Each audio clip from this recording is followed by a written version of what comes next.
Ning bersama dua tetua lainnya di kantor. Mereka adalah Mung, dekan Akademi Kreator Ibu Kota Kerajaan, dan Di, sang wakil presiden Perserikatan Kreator dari Ibu Kota. Mung meminta Ning untuk segera mengubah tingkat kesulitan dari soal ujian tahun ini demi kelancaran rencana rahasia mereka. Ning mempertanyakan alasannya, lalu Di menjelaskan bahwa usulan reformasi dari Seikong saat kembali terdengar terlalu mendadak bagi mereka. Mereka ingin melakukannya secara bertahap tahun ini sebelum meresmikannya besok. Mung juga menambahkan kalau kota Redwood dipilih sebagai proyek percontohan. Ning kemudian menyetujuinya sambil mengingatkan bahwa sebagai kreator bintang 4, dia memiliki wewenang penuh untuk melakukan hal tersebut. Terlebih lagi, dia memberitahu mereka bahwa ini merupakan keinginan langsung dari sang permaisuri bulan yang legendaris. Sebab beliau sedang mencari seorang murid baru. Namun Mung mencoba menyanggah dan tidak percaya hal tersebut akan terjadi. Ning hanya mencemooh sambil berpura-pura setuju dengan pendapat mereka, karena dia sebenarnya ingin melihat apa tujuan akhir mereka. Tidak berselang lama setelah pertemuan menegangkan itu, Lin Wan dan Genius akhirnya tiba di gerbang masuk kota Redwood. Mereka menggunakan jasa transportasi burung unta super cepat. Genius langsung mengajak untuk mampir menemui Cuci terlebih dahulu. Namun, Lin Wan menolaknya secara tegas sebelum dia benar-benar menyelesaikan ujian kreator ini dan berhasil lulus dengan hasil memuaskan. Genius meyakinkannya bahwa mereka pasti akan lulus dengan mudah, membuat Lin Wan tersenyum sambil menepuk kepalanya dengan penuh kasih sayang. Sambil berjalan, Genius terus mengagumi kemegahan kota ini yang terlihat sangat mewah dan juga sangat luas.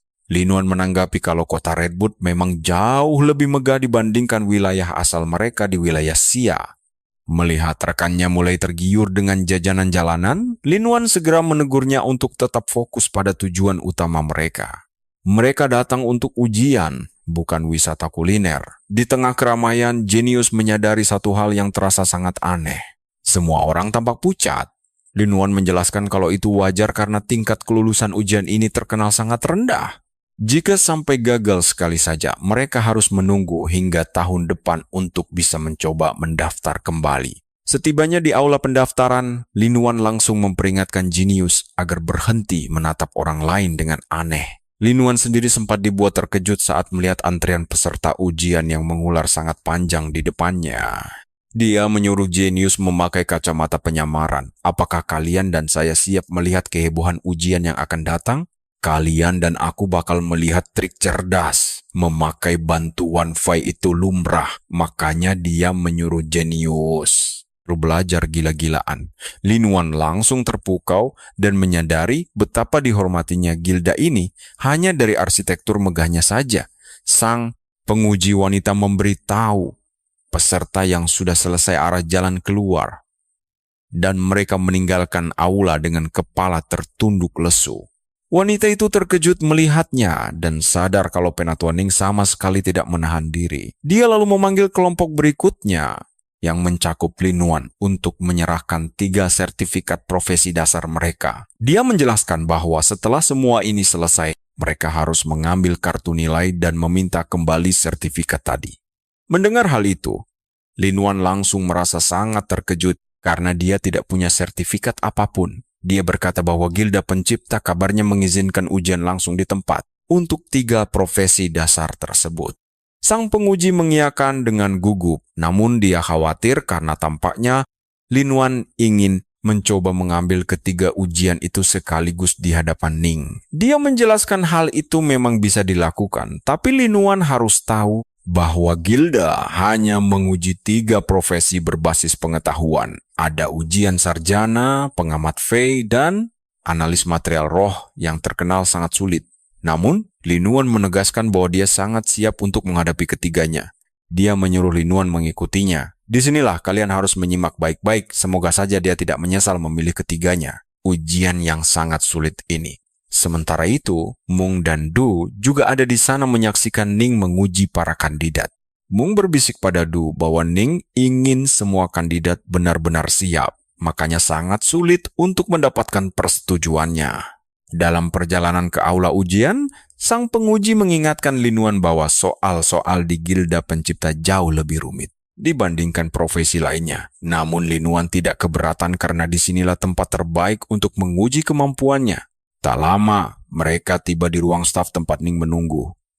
Dan secara mengejutkan, sebuah fakta menarik terungkap di sini. Ternyata penguji wanita itu adalah cucu Ning sendiri. Dia pun mengingatkan sang kakek untuk tetap bersikap profesional selama jam kerja. Tapi Ning menolak karena menurutnya memanggil kakek bukanlah bentuk favoritisme, melainkan ikatan keluarga. Gadis itu akhirnya menyerah dan langsung memberitahu Ning bahwa dia membawakan seorang calon kandidat baru. Ning lalu menggoda Linuan menanyakan apakah dia sangat percaya diri hingga langsung berani menantang ujian Gilda Pencipta. Linuan pun meyakinkan Ning bahwa dia akan berusaha sekuat tenaga. Ning lalu menyarankan mereka mulai dengan pertanyaan sederhana. Dia menyebutkan bahwa Megalodon dan Leviathan adalah predator puncak lautan yang saling bertarung selama jutaan tahun tanpa ada pemenang mutlak. Ning pun meminta pendapat Linuan mengenai siapa yang lebih kuat di antara keduanya. Gadis itu panik. Coba kalian bayangkan. Kakeknya malah memberi pertanyaan debat yang bahkan di forum akademi belum kelar. Terus diperdebatkan. Dia mencoba memberi isyarat petunjuk kepada Linuan sambil memegang tangan kakeknya dan membahas risetnya. Sang kakek langsung menyuruhnya diam. Lalu Linuan angkat bicara dan mengatakan bahwa jawaban dari pertanyaan itu sangat jelas. Linuan dengan lantang menjawab bahwa kedua makhluk purba itu lemah, membuat Ning heran dan menanyakan alasannya. Linuan menjelaskan bahwa keduanya gagal berevolusi hingga akhirnya punah. Bahkan jika paus dan hiu modern sekarang menunjukkan tanda kemunduran genetik, mereka tidak akan pernah menjadi Megalodon atau Leviathan sejati. Sang cucu terkejut melihat kakeknya hanya terdiam. Padahal biasanya dia langsung murka jika ada orang yang menyebut Megalodon sebagai makhluk lemah. Ning meminta Linuan menjelaskan argumennya. Pemuda itu membeberkan bahwa dominasi keduanya justru menghambat evolusi ekosistem laut. Hingga sekitar 65 juta tahun lalu, hantaman meteor memicu kepunahan massal dan membawa era baru. Jika dilihat dari sudut pandang seorang pencipta, meskipun mereka sangat unggul pada masanya, kedua spesies raksasa tersebut gagal beradaptasi dengan perubahan lingkungan hingga akhirnya tersingkir, menjadikannya pecundang dalam sejarah evolusi. Mendengar itu, Ning sangat kagum dengan jawaban cerdas Linuan lalu bertepuk tangan. Sang cucu memberi Linuan jempol. Sementara Ning memberitahu cucunya bahwa dia sendiri yang akan mengawasi ujian Linuan secara langsung. Du dan Mang sangat penasaran siapa pemuda itu sebenarnya, karena sangat langka melihat sang sesepuh mengawal sendiri seorang calon peserta ujian. Linuan pun merasa sangat bangga saat berjalan melewati koridor sambil ditatap penuh kagum oleh peserta lainnya. Setibanya di sana, Ning menyodorkan soal ujian dan seketika semua jawaban langsung mengalir deras di kepalanya. Semua ini berkat bantuan jenius yang mengakui kalau soal-soal ini sangat kejam dan tersembunyi di pengantar buku. Ning duduk santai di sudut ruangan memperhatikan Linuan. Dia sangat kagum melihat betapa tenangnya pemuda itu saat ujian. Dia memperkirakan Linuan butuh waktu sekitar 2 jam, tapi ternyata 1 jam kemudian ujiannya sudah beres. Linuan pun bertanya, apakah dia bisa langsung mengambil ujian pencipta. Namun saat memeriksa lembar jawabannya, Ning melarangnya ikut hari itu, membuat Linuan syok karena mengira dia gagal total. Percayalah kalian dan aku pasti penasaran bagaimana kelanjutannya nanti. Linuan menunduk sedih dan bertanya pada Ning apakah dia gagal di salah satu ujian profesi. Tapi Ning langsung berkata bahwa dugaannya salah besar. Ning memberitahunya bahwa dia sangat hebat sampai memecahkan rekor skor total untuk seluruh ujian tersebut. 3 ujian profesi tersebut. Sesuai aturan, mereka wajib melaporkan nilainya langsung ke pihak Asosiasi Profesi Hidup dan ini artinya ujian penciptanya akan digelar besok. Linuan langsung menghela napas lega setelah tahu bahwa dirinya berhasil lulus. Namun, dia berkata pada Ning bahwa dia ingin sekali menyelesaikan ujian pencipta bintang 1 itu dalam waktu 2 jam.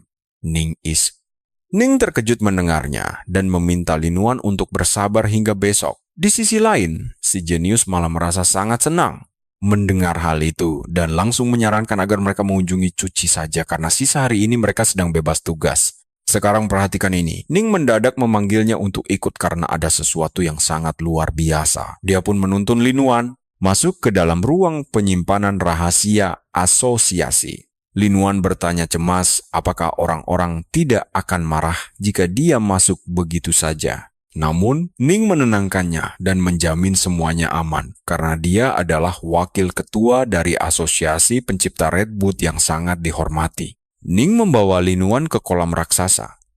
Hanya dengan berdiri di dekatnya saja, Lin Wan langsung merasakan tekanan aura yang sangat mencekam. Ning memperingatkan Lin Wan agar waspada sebelum melepaskan kehendak ruhnya. Lin Wan benar-benar terpaku saat menyaksikan kedahsyatan kekuatan pria tua itu. Lalu secara mengejutkan, sesosok hiu raksasa yang mengerikan muncul ke permukaan air. Lin Wan begitu ketakutan sampai-sampai dia hampir terjatuh, terduduk ke lantai, dan dia mengakui kehebatan monster air tersebut. Ning menjelaskan kalau makhluk luar biasa di hadapannya itu adalah hewan peliharaan andalannya, hiu rahang tajam bergigi spiral. Ning kemudian menanyakan pendapat Lin Wan mengenai binatang buas peliharaannya tersebut, yang langsung menjawab bahwa gigi hiu itu sanggup menghancurkan kehidupan menjadi debu. Bahkan si jenius pun ikut merinding ketakutan saat menatapnya.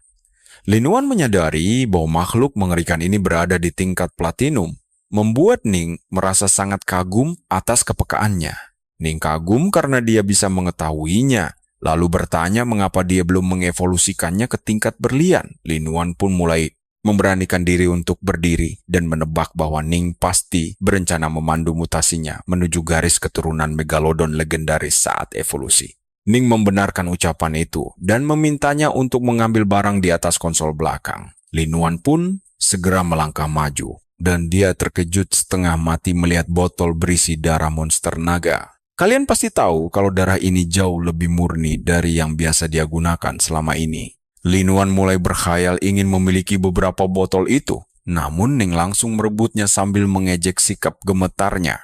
Ning dengan santai melemparkan botol-botol berharga tersebut ke kolam, membuat Lin Wan hampir gila karena menyadari nilainya yang sangat mahal. Satu tetesnya bernilai lebih dari 2.000 koin cahaya, berarti semuanya bernilai 2 juta koin. Ning tetap tenang karena baginya ini adalah hal biasa untuk memberi makan hiunya.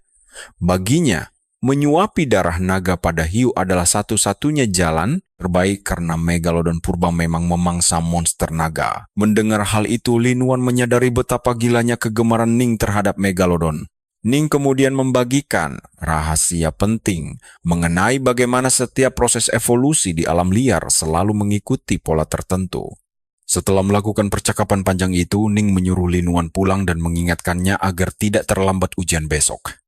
Saat mereka berjalan keluar, cucu perempuan Ning langsung bertanya apakah pemuda itu lulus ujian. Ning menjawab bahwa jawabannya akan terungkap esok hari. Dia juga meminta cucunya untuk mengirimkan surat penting kepada penguasa kota Ling sebelum dia pergi meninggalkan tempat tersebut. Meskipun begitu, dia harus memeriksa apakah Du dan M telah pergi. Di dalam lubuk hatinya, Ning sangat tahu potensi besar Lin Wan, tapi ujian esok harilah yang menentukan kesuksesan pemuda itu.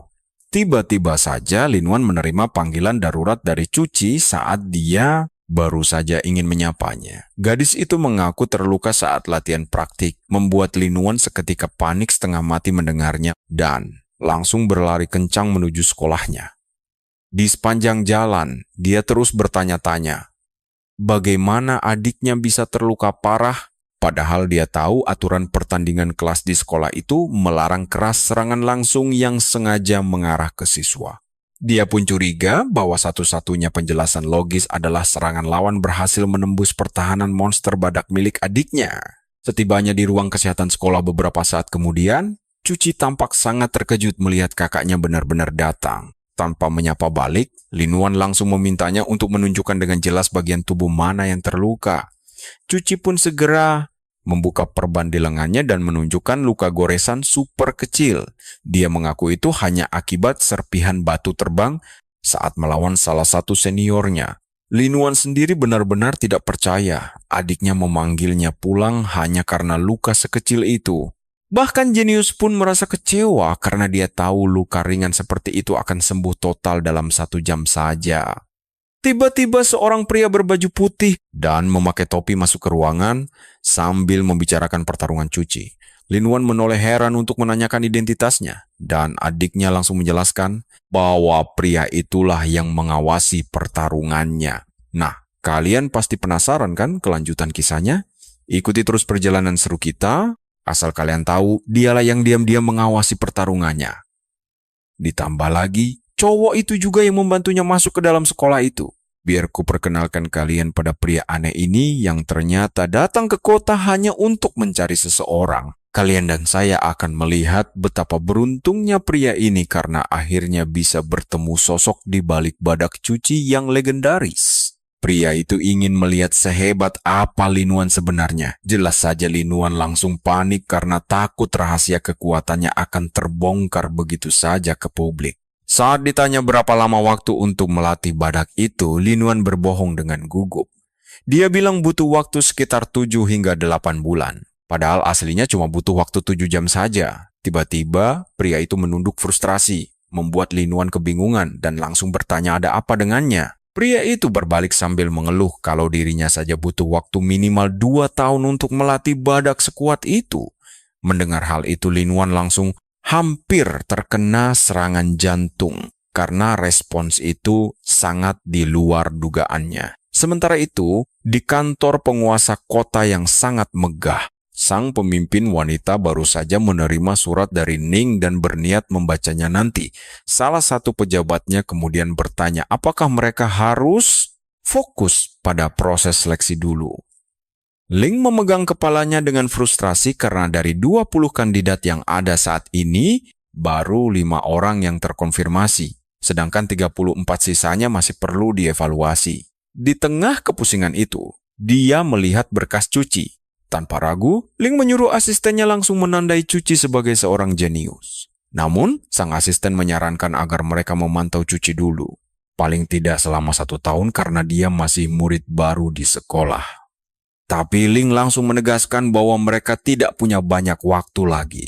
Dia mengingatkan bahwa dari 32 kota besar di federasi, ekonomi Redwood berada di peringkat kelima, namun prestasinya hanya 3 siswanya yang berhasil menembus peringkat 100 Radiance. Ling juga menyebutkan kalau dalam 2 tahun terakhir perkembangan kota mereka stagnan. Sang asisten langsung memotong ucapannya sebelum Ling bicara lebih jauh, menyatakan kalau dia sangat memahami semua kekhawatiran yang dirasakan atasannya. Sambil berjalan pergi, dia menyadari betapa Ling menjadi jauh lebih keras akhir-akhir ini, yang menjelaskan mengapa dia tampak sangat tidak sabaran.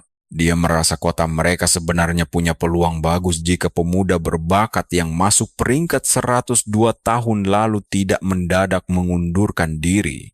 Semua itu karena kecelakaan aneh yang dialaminya. Di sisi lain, Lin Wan masih asyik mengobrol santai dengan pria misterius berpakaian serba putih. Pria itu menyebutkan kalau kedatangannya ke sini memiliki 2 tujuan utama.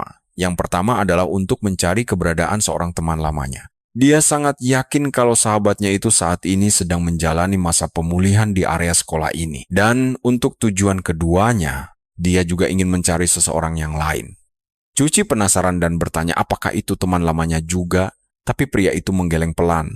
Dia mengungkap bahwa sosok itu adalah idola besarnya lalu menyebutkan namanya.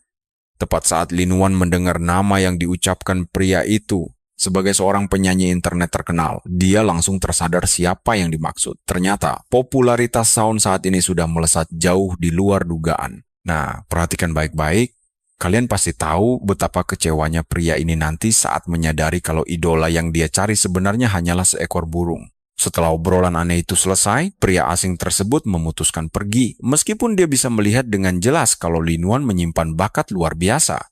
Dia menyadari dengan kehadiran Ling, kandidat andalannya yang bernama Long Tao tidak akan menjadi pilihan utama untuk menjadi murid dari sang permaisuri bulan.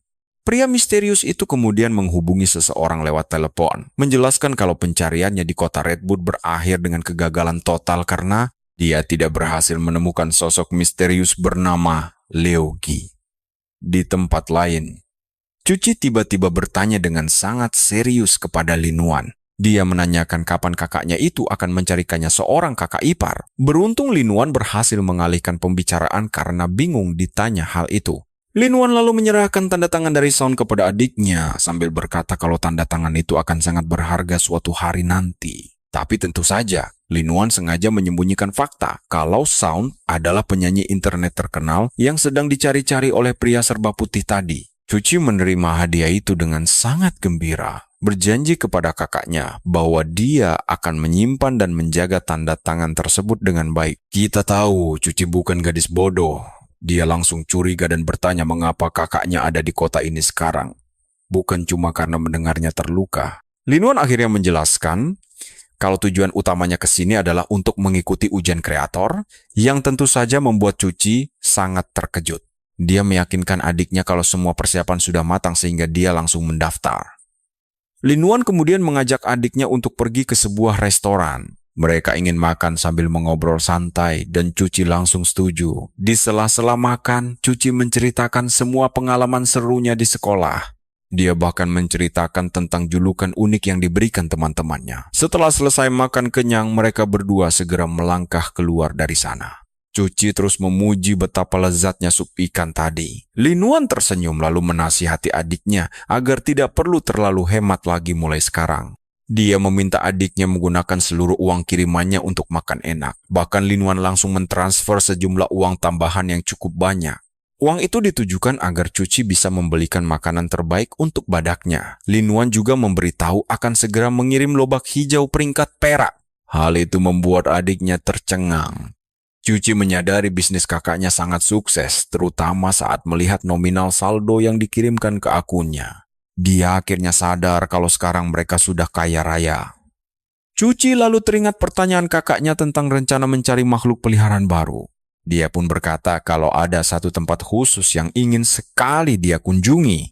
Cuci membawa Lin Wan menuju paviliun barang langka. Tempat itu dikenal sebagai rumah lelang paling mewah dan bergengsi di kota. Cuci mengaku sejak dulu sangat ingin masuk ke sana. Tapi harganya selalu mencekik leher. Untunglah sekarang mereka punya banyak uang, jadi dia bisa melangkah masuk dengan penuh percaya diri. Sambil membayar tiket masuk memakai kartu bintang, mari kita berharap semoga mereka berhasil mendapatkan peliharaan kedua yang luar biasa untuk Cuci. Kalian dan aku bakal menyaksikan petualangan seru saat Lin Wan masuk toko dan bilang mereka cuma bisa keliling lantai 1 saja sekarang. Tapi kalau dia lolos ujian kreator besok, barulah semua lantai terbuka. Cuci menenangkan bahwa lantai 1 saja sudah sangat cukup. Karena mereka kesini cuma buat jalan-jalan. Cuci lalu melihat seekor rubah putih di dalam salah satu etalase kaca. Lin Wan menjelaskan kalau itu adalah musang salju ekor 2 tipe menyerang, jadi hewan mistis itu tidak cocok untuk sang adik. Meski bukan tipenya, Cuji tetap menganggapnya sangat lucu dan langsung bertanya pada kakaknya berapa harga dari hewan menggemaskan itu. Saat Lin Wan memeriksa harganya, dia hampir pingsan begitu tahu kalau harganya diskon pun masih di atas 1.000 koin. Tiba-tiba saja, Lin Wan melihat seorang pria aneh bertopeng yang duduk di dekat kepompong biru.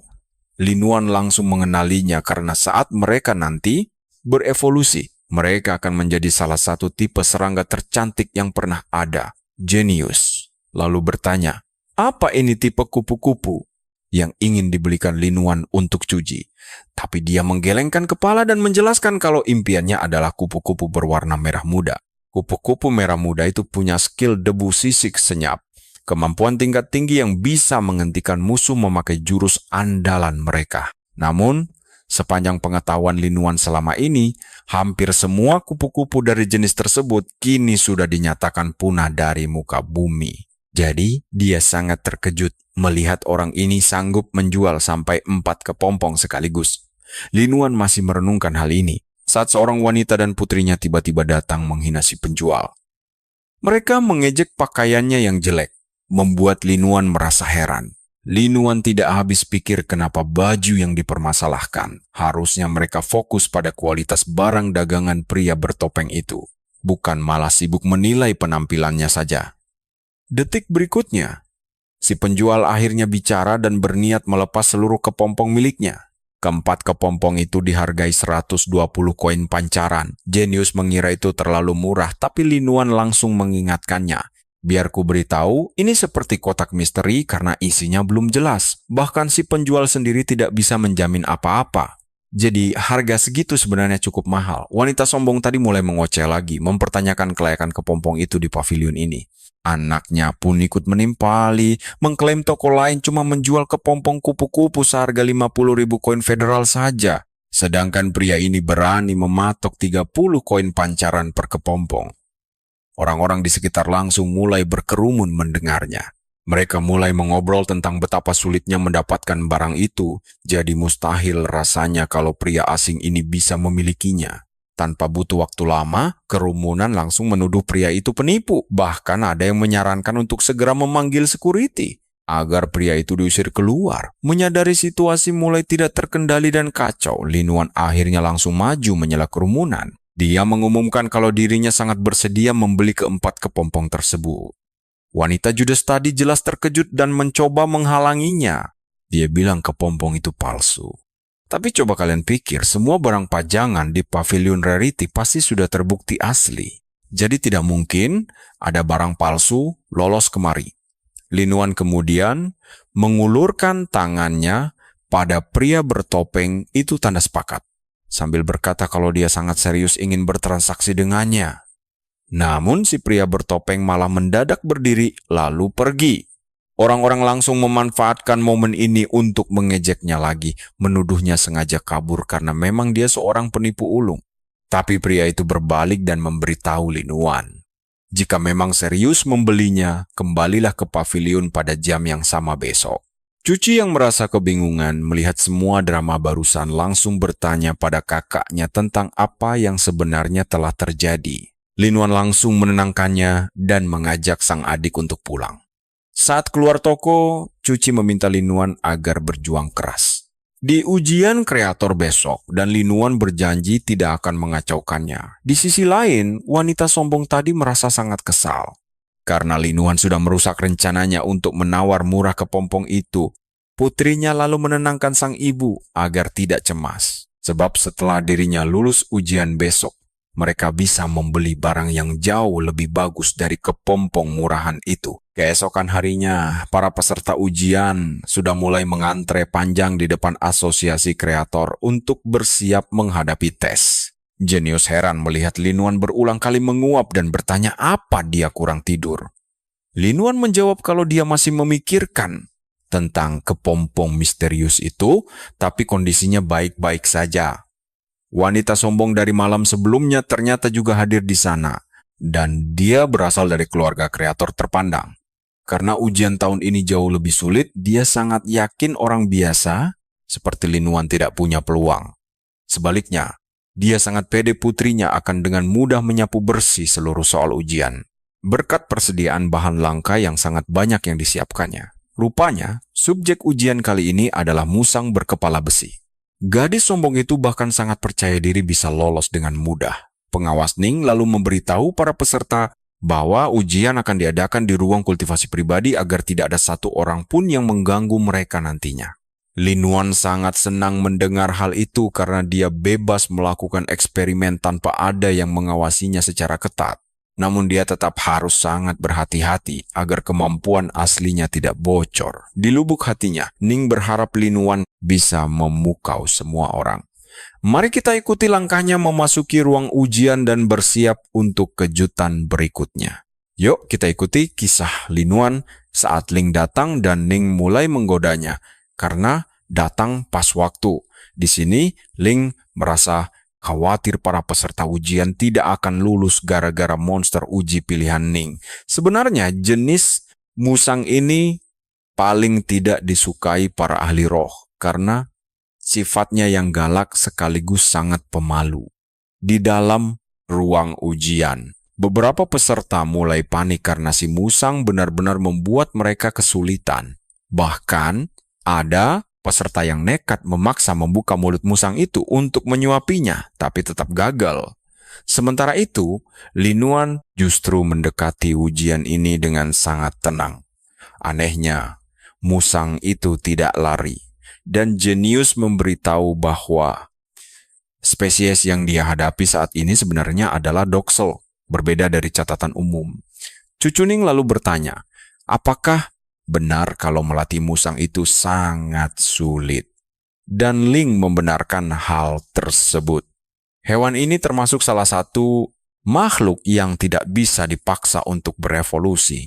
Ning mengaku sengaja membuat ujian kali ini sangat sulit demi lolos ulasan Du dan Mong. Tapi coba kalian lihat aksi Lin Wan yang cerdas menaklukkan si musang. Lin Wan memberinya buah-buahan yang dicampur jarum pinus tajam serta biji besi padat. 30 menit kemudian, Ling mulai tidak sabar dan pamit pada Ning karena harus segera pergi. Ning heran mengapa dia pergi begitu cepat, lalu Ling menjawab bahwa ada urusan penting lain yang harus diselesaikan di kota. Tepat saat itu, Lin Wan keluar dari aula ujian membuat Ning terkejut karena ujian itu bahkan belum berjalan 1 jam. Ning mengira Lin Wan mengacaukan bahan ujian, tapi pemuda itu menegaskan bahwa dia telah menyelesaikannya. Bahkan, dia meminta untuk langsung mengambil ujian pencipta bintang 2 saat itu juga. Begitu mereka memeriksa ruang ujian, Ling sangat syok karena tidak percaya Lin Wan bisa mengevolusi musang dalam 30 menit. Ling tahu nilai ujian 3 profesi kehidupan milik Lin Wan sangat luar biasa dan ternyata bakat penciptanya juga sangat kuat. Ling memujinya atas pencapaian luar biasa itu, menyatakan bahwa secara aturan standar dia sudah resmi menjadi seorang pencipta. Dia kemudian bertanya dengan sangat serius, apakah Lin Wan benar-benar ingin langsung mengambil tes pencipta bintang 2. Pertanyaan serius itu membuat Lin Wan agak bimbang. Melihat keraguan tersebut, Ning segera menenangkan Lin Wan agar tidak panik. Ning meyakinkannya bahwa Ling hanya ingin mendengar jawaban jujur. Mendengar hal itu, Lin Wan terkejut karena mengetahui reputasi Ling. Kabarnya, Ling pernah membersihkan celah dimensi seorang diri.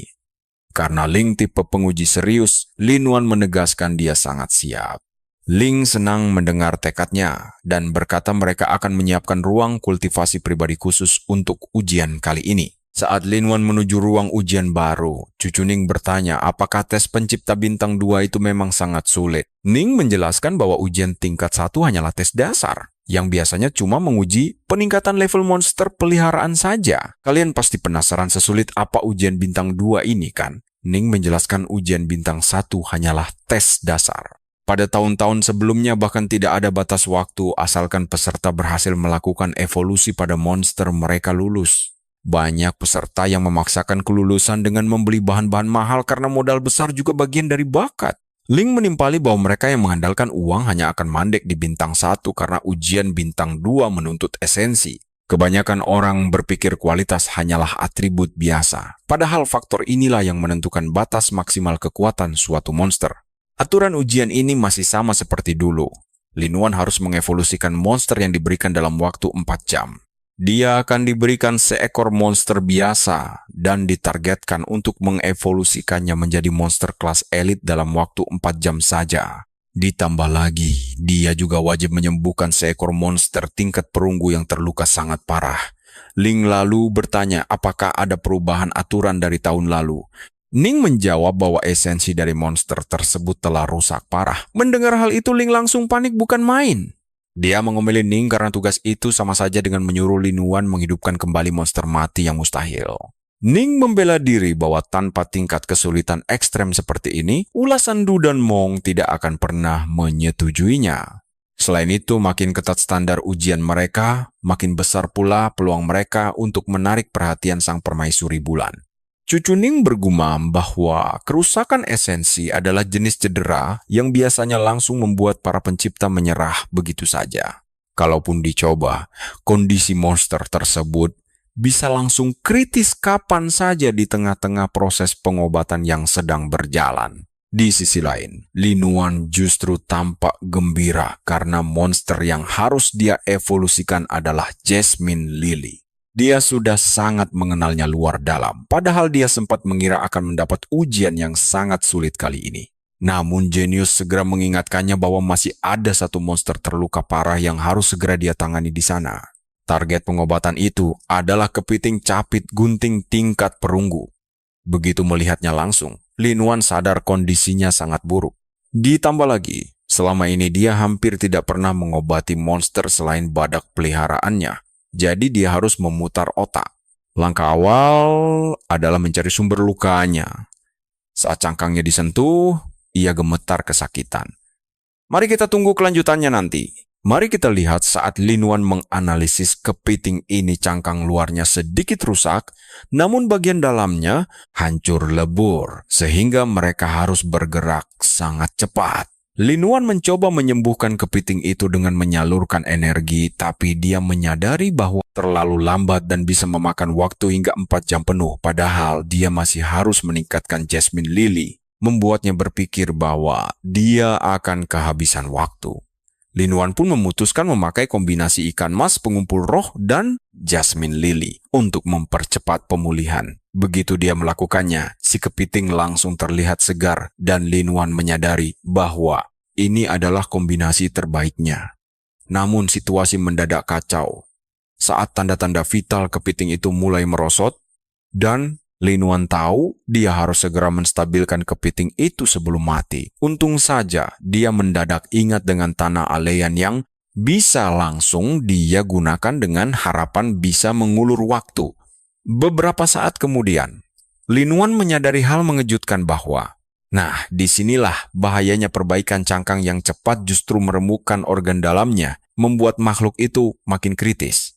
Tidak akan mampu menahan guncangan fatal seperti itu.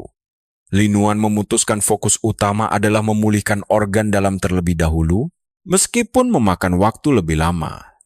Sebagai pencipta, keselamatan nyawa adalah nomor 1. Berjam-jam kemudian, Ning bertanya pada Ling, apakah perlu dibawakan kursi, tapi dia menolak karena sudah hampir 4 jam dan dia sangat penasaran. Ning lalu menyuruh Ling untuk tetap tenang, sembari menjelaskan bahwa dia sendiri sudah mencobanya. Dan jika kandidat memang berbakat, dia pasti bisa menyelesaikan tes itu dalam waktu 2 jam saja. Ling bertanya, apa yang akan terjadi jika tidak seperti itu? Dan Ning menjawab, menandakan bakatnya masih kurang. Ling langsung mengomeli pria tua itu karena tidak mengkhawatirkan rekomendasinya sendiri. Ning menyebutkan semua tergantung keputusan permaisuri rembulan dalam memilih murid, jadi dia harus bertindak sangat tegas demi kebaikan pencipta yang lolos nanti. Tepat saat itu, pengawal Ling memberitahu bahwa waktu 4 jam telah habis. Saat dia hendak pergi, Lin Wan tiba-tiba muncul dan berkata dia telah selesai. Ketika mereka memasuki ruang ujian, Ning merasa kagum karena Lin Wan menggunakan malt cangkang untuk meredakan tekanan pada organ yang rusak. Metode ini memang memakan waktu lebih lama, namun mencegah luka tersembunyi. Cucu Ning juga sangat terkejut saat menyadari bahwa Jasmine Lily milik Lin Wan ternyata telah berevolusi ke peringkat elite. Ling langsung memuji Lin Wan karena mampu menyelesaikan ujian secepat ini. Kalian pasti tahu betapa leganya Lin Wan untung ada tanah alean yang membantu mempercepat proses penyembuhan spiritualnya saat itu. Sebab jika tidak, dia pasti akan kehabisan waktu. Lin Wan meminta penguasa kota tidak menyanjungnya. Tapi Ning menegaskan bahwa itu bukanlah sanjungan kosong. Ning lalu memberikan sebuah batu hijau. Hadiah tanda terima kasih dari si makhluk. Ning menjelaskan batu kepiting itu adalah sesuatu yang biasanya dilindungi kepiting cakar tajam dengan taruhan nyawa mereka. Namun dia memberikannya pada Lin Wan bukti rasa hormat yang besar. Setelah semua selesai, Ning menyerahkan lencana pencipta bintang 2 kepada Lin Wan sambil mendoakan kesuksesannya di masa depan. Ning menyuruhnya terus memakai lencana tersebut sebagai aksesori karena akan sangat memudahkan urusannya nanti. Sementara itu, Ling yang sedang asyik menikmati secawan anggur turut mengucapkan selamat atas promosinya menjadi pencipta bintang 2 baru sambil mengakui tak menyangka Redwood memiliki bakat luar biasa seperti ini. Lin Wan heran dari mana wanita itu bisa mendapatkan segelas anggur di dalam aula formal. Ling juga memberikan kartu identitas jaringan khusus untuk pencipta bintang 2 dan Lin Wan berterima kasih atas penghargaan tersebut. Lin Wan berencana memakai kartu ini untuk tantangan berikutnya nanti karena identitas pertamanya sudah terikat erat dengan toko miliknya. Lin Wan hampir tidak percaya saat diberitahu bahwa kota memberinya sebuah rumah gratis yang bebas dia gunakan untuk keperluan apapun. Lin Wan harus mengakui bahwa keuntungan menjadi pencipta bintang 2 memang sangat luar biasa. Ning menjelaskan bahwa semua fasilitas ini adalah hal standar yang diberikan kota, jadi bukan sesuatu yang istimewa. Ling dengan antusias menambahkan tentang adanya pengawal pribadi, namun lencana di tangannya malah terjatuh. Melihat Ling mulai bertingkah akibat pengaruh minuman keras itu, Ning meminta asisten untuk segera mengantarnya pergi beristirahat. Ning kemudian memberikan 2 lencana pengawal kepada Lin Wan dan menyuruhnya menyimpannya dengan baik. Lin Wan bertanya tentang fungsi lencana tersebut, dan Ning menjelaskan sejarah pengawal yang berasal dari era perintisan dahulu. Masa penjelajahan sangatlah berbahaya bagi pencipta. Mereka akan merekrut petarung tangguh untuk melindungi dan membantu merawat makhluk spiritual mereka di medan pertempuran. Seiring berjalannya waktu, kebiasaan ini berevolusi menjadi sistem pengawal resmi seperti sekarang ini. Ning menegaskan bahwa lencana tersebut membuktikan Federasi Radiant secara resmi mengizinkan Lin Wan memiliki 2 orang pengawal pribadi. Dia pun teringat asisten ahli yang ditemuinya tadi, yang ternyata adalah seorang pengawal berkat lencana di dadanya. Setelah ini, Lin Wan menghubungi Cuci untuk memberi kabar gembira ini dan menyemangatinya agar bisa melakukan yang terbaik saat ujian nanti. Telepon pun ditutup. Lalu, dan itulah akhir perjalanan kita. Jenius bertanya, mengapa Lin Wan tak mengajak Cuci? Dan dia menjawab bahwa mari kita mulai bersama.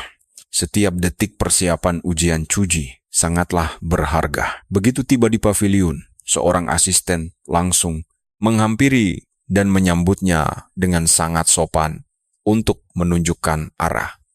Namun, Lin Wan berkata bahwa dia sudah membuat janji temu sebelumnya. Sementara itu, di dalam paviliun, si penjual kepompong sedang dikerumuni oleh banyak sekali orang yang mendesaknya untuk menjual barang itu. Namun dia menegaskan sudah ada janji temu. Seorang pencipta bintang 1 pun merasa sangat kesal mendengarnya, lalu mulai menyombongkan status hebatnya sebagai pencipta. Bahkan, wanita angkuh yang sebelumnya juga ada di sana, sibuk memanasi suasana dari belakang. Sang penjual tetap tenang dan berkata bahwa masih ada waktu 2 jam sebelum pembeli aslinya datang dan jika dia tidak membelinya, dia siap melayani orang lain. Sang pencipta bintang 1 itu hampir menghajar si penjual. Saat Lin Wan tiba-tiba menahan lengannya, menyuruhnya untuk bersikap tenang karena penjual itu memang sedang menunggunya. Pria sombong itu langsung panik saat melihat lencana pencipta bintang 2 milik Lin Wan yang terpasang di dadanya. Semua orang pun bungkam karena pemuda ini sudah menjadi pencipta bintang 2. Ternyata, pria kasar itu adalah suami dari wanita menyebalkan dan ayah dari gadis manja tersebut.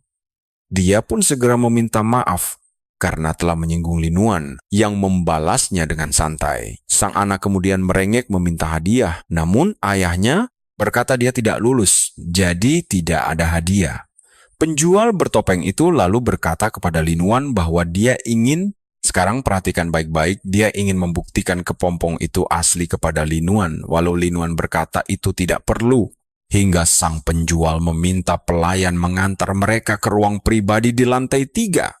Lin Wan mendengar hal itu dan menyadari bahwa orang yang sedang dia hadapi ini jelas bukan sosok biasa. Begitu mereka tiba di dalam ruangan tersebut, Lin Wan sangat terkejut karena tanaman hias di sana bernilai tingkat perak. Tiba-tiba saja sang penjual membuka penutup wadah dan menunjukkan seekor makhluk. Seketika itu juga, Lin Wan langsung mengenali makhluk sumber tersebut. Jenius menjelaskan bahwa itu adalah makhluk sumber bernama induk kawanan, yang pada dasarnya merupakan mesin pembiak tangguh. Setiap makhluk ini naik tingkat. Dia akan memangsa serangga lain untuk memproduksi klon serangga tempur dalam jumlah besar. Lin Wan akhirnya paham bagaimana pria itu bisa mengumpulkan berbagai jenis kepompong sekaligus. Namun, di sisi lain, kondisi inti kehidupan sang induk tampaknya telah rusak parah dan makhluk itu kini berada di ambang kematian.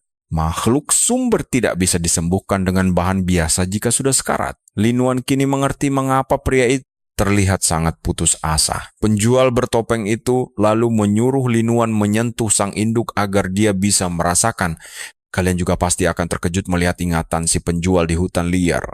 Linuan bahkan sampai terpana melihat aksi nekatnya, yang sanggup keluar masuk hutan tanpa batas yang sangat berbahaya itu dengan mudahnya. Tak lama kemudian, Linuan terpaksa menyudahi hubungannya karena sang induk telah mencapai batas mentalnya. Ternyata, rasa sakit luar biasa dari makhluk itu juga dirasakan oleh sang penjual. Linuan pun memutuskan untuk mencoba menolong dan mengobati sang induk. Dia mencoba menenangkannya terlebih dahulu. Pria bertopeng itu sangat terkejut saat melihat Linuan berhasil menstabilkan kondisi makhluk kesayangannya. Rupanya, dia sudah mendatangi banyak pencipta lain yang angkat tangan dan menolak membantunya karena inti kehidupan sang induk sudah terlanjur hancur. Konon, hanya pencipta tingkat atas yang sanggup menolongnya.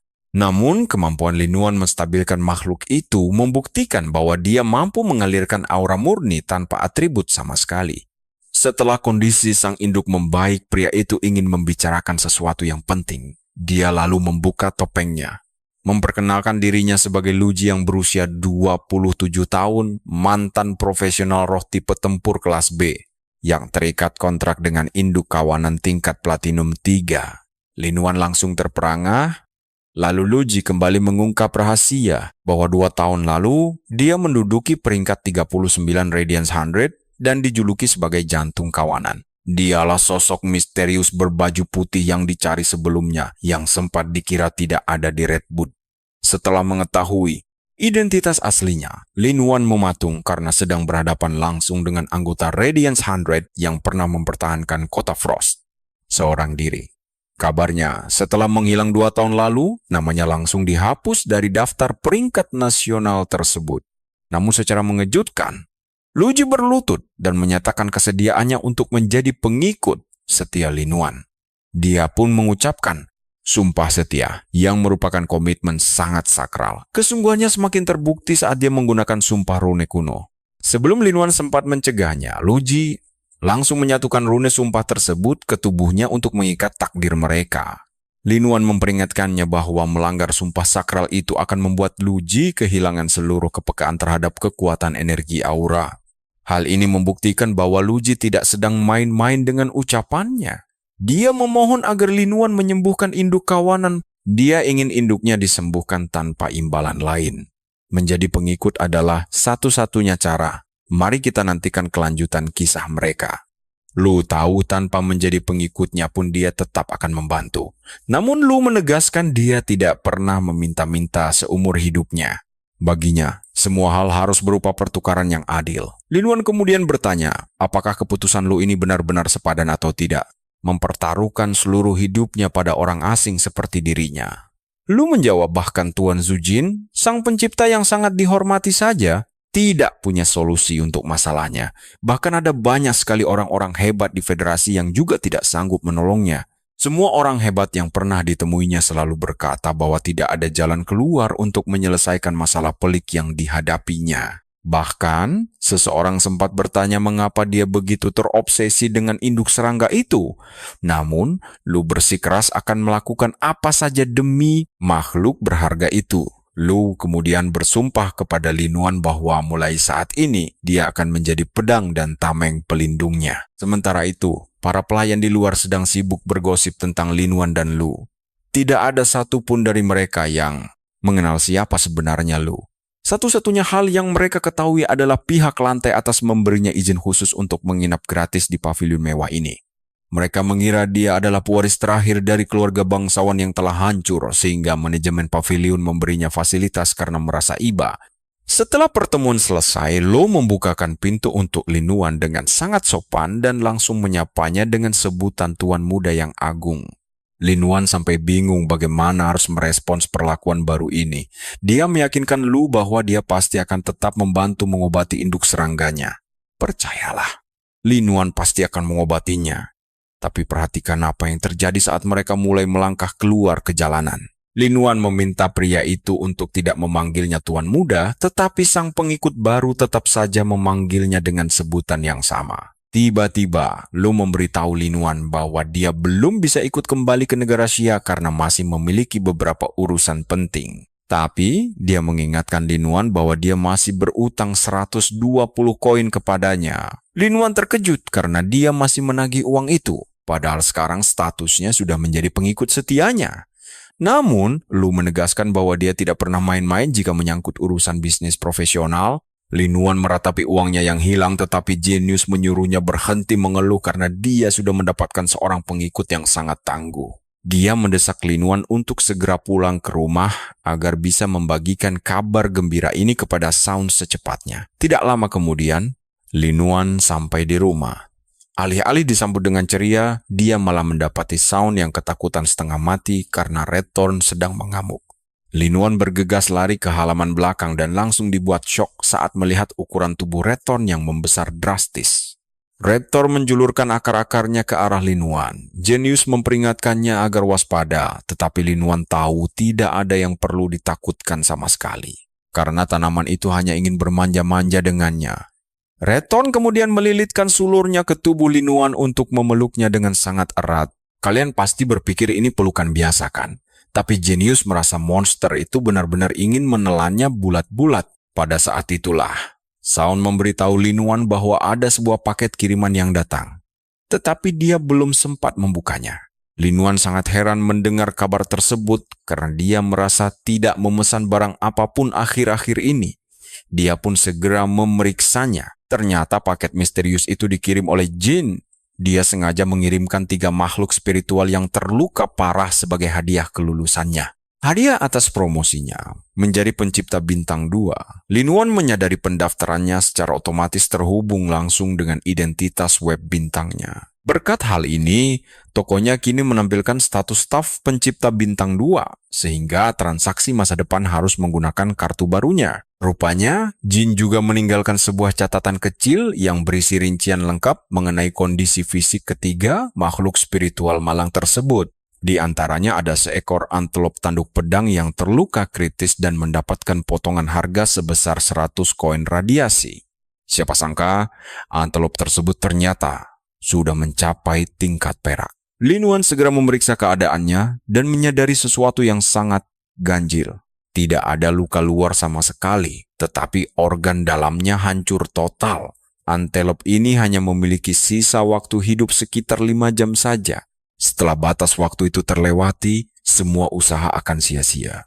Langkah pertama Lin Wan adalah menstabilkan kondisinya menggunakan tanah khusus agar tetap bernapas. Lin Wan kemudian meminta Sound untuk membuka 2 peti kayu lainnya yang masih tersegel rapat. Peti kedua ternyata berisi tumbuhan spiritual tingkat emas yang rusak parah, lengkap dengan potongan harga sebesar 300 koin radiasi di atasnya. Jenius langsung memeriksanya dan menyadari tanaman itu hangus terbakar. Bahkan Jenius pun tidak tahu pasti jenis tanaman spiritual apa ini, karena tingkat kerusakannya yang terlampau parah.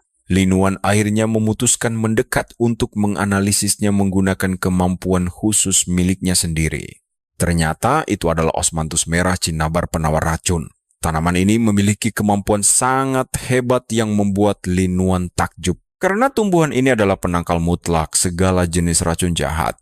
Bahkan racun psikis pun bisa disembuhkan dengan sangat mudah. Bahkan kutukan paling mengerikan sekalipun tidak akan mempan. Jenius lalu memberitahu Lin Wan bahwa dia sedang mencoba membuka kotak terakhir. Tetapi penutupnya terkunci rapat. Berdasarkan catatan tertulis, kotak itu memancarkan energi makhluk spiritual tingkat emas saat diperiksa petugas toko. Karena mereka tidak tahu jenisnya, Jin memberikannya gratis kepada Lin Wan. Dan mari kita saksikan saat dia berhasil membukanya. Dia langsung disambut oleh harta karun giok merah osmanthus tingkat emas yang sangat langka dan luar biasa indah ini. Yuk kita cari tahu tentang bahan perilangka peningkat kekuatan spiritual ini. Tapi cuma berbuah di tingkat platinum. Kalian harus tahu, tingkat emas 5 itu tinggal 5 langkah lagi. Di toko Jin, pelayannya bertanya apakah Lin Wan akan menerima sisa barang yang mereka kirim sebagai hadiah. Tapi Shin menegaskan kalau barang itu sama sekali bukan sisa, melainkan sengaja dia sisihkan dengan sangat hati-hati. Pelayan itu mengingatkan Shin kalau dia bahkan tidak tahu apa jenis 2 barang terakhir tersebut. Saat asyik mengobrol, Jin mendapat pesan dari Linuan yang bilang dia akan segera datang dan membuka ponselnya sambil tersenyum lebar sekali. Begitu Linuan tiba di tokonya, Jin langsung menyambutnya dengan sangat gembira. Sambil berkata dia sudah menyiapkan teh pemelihara jiwa tingkat tinggi. Dia juga bertanya apakah Linuan menerima hadiah kirimannya, dan Linuan mengiyakan serta berterima kasih atas pemberian itu. Dia lalu bertanya apakah ada hal khusus yang ingin disampaikan. Yang ingin dia sampaikan memintanya langsung ke inti masalah tanpa perlu bertele-tele. Shin lalu menyebutkan kalau dia sedang penasaran apakah bisa mendapat pasokan barang darinya, karena tahu stok miliknya selalu berkualitas. Linuan sendiri sebenarnya sudah menduga hal ini dan langsung menyatakan bahwa dia siap menyuplai semua barang yang dia butuhkan. Dia menyebut kalau Shin selalu memperlakukannya dengan sangat baik sejak awal, jadi dia tidak tega membiarkannya merugi. Namun, dia memberitahu kalau jumlah pasokan ini agak terbatas. Dia hanya bisa memberikan hingga 200 ekor ikan mas kokiro elit setiap bulan dan beberapa lobak hijau tingkat perunggu sekitar 50 pot saja sebulan. Coba tebak, Shin yang mendengar ini langsung histeris karena sangat gembira. Dia memberitahu Linuan bahwa dia akan memborong semua itu dengan harga eceran ditambah bonus 3% di atasnya. Dia berkata bahwa tokonya bisa disebut sebagai toko tingkat tinggi berkat bantuan pencipta hebat seperti Linuan yang membantunya selama ini. Karena Jin mengincar peringkat bintang 4, Linuan menawarkan 20 ikan rancu elit tingkat 5, beserta 20 lobak hijau tingkat perak. Mendengar ini Shin hampir pingsan sampai asistennya terpaksa menangkapnya sambil memintanya untuk segera menjaga sikap. Shin yakin orang di belakang Linuan minimal adalah seorang pencipta bintang 4. 3 hari kemudian, Linuan telah memenuhi ruang milik Mobius dengan batu energi dalam jumlah besar untuk meningkatkan energi spiritual. Selain itu, kondisi si Antelope juga semakin membaik berkat pengobatan yang diterimanya selama ini. Linuan merasa sekarang adalah saat yang tepat untuk menerapkan metode penyembuhan biasa pada antelop tersebut. Linuan mulai menyalurkan energinya ke tubuh antelop dan sadar keputusan menyembuhkan organ dalamnya dulu adalah langkah tepat demi memulihkan fondasinya. Setelah menguras banyak energi, penyembuhan antelop akhirnya selesai dan makhluk itu bahkan berevolusi menjadi Fey tingkat emas. Linuan sangat kagum dengan kemampuan antelop ini dan memuji Jin karena berhasil mengumpulkan Fey sehebat ini untuknya. Dengan evolusi ini, antelop meninggalkan pertarungan jarak dekat dan beralih menjadi penyerang area.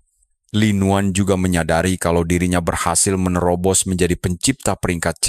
Kalian pasti tidak percaya, padahal setahun lalu dia bahkan belum bisa merasakan energi spiritual sama sekali. Linuan lalu memberi hadiah berupa pot lobak hijau kepada antelop itu, menyuruhnya beristirahat di dalam ruang selama beberapa hari lagi. Linuan juga yakin sekarang dia sudah memiliki kemampuan mumpuni untuk menyembuhkan giok osmanthus merah. Secara mengejutkan, Lu datang ke rumah dan dia bekerja dengan sangat serius. Dia bahkan sampai bertingkah seperti hewan peliharaan biasa dengan merapikan bulunya. Begitu Linuan keluar dari ruang Mobius, dia langsung berpapasan dengan Lu. Dia hampir copot jantung saat tiba-tiba melihat Lu berdiri di depannya sambil menanyakan apakah kultivasinya sudah selesai. Linuan menjawab iya dengan gugup. Lalu Lu memuji betapa hebatnya Fey milik Linuan. Tidak seperti Genius dan Sound yang penurut, Return justru sangat keras kepala dan Lu menganggapnya liar. Linuan lalu mengingatkan Lu bahwa dia sudah berjanji akan membantu menyembuhkan induk Fanya, jadi dia tidak perlu bertingkah berlebihan. Lu menjawab dia punya prinsip sendiri dan Linuan memintanya untuk segera memanggil induk Fanya tersebut.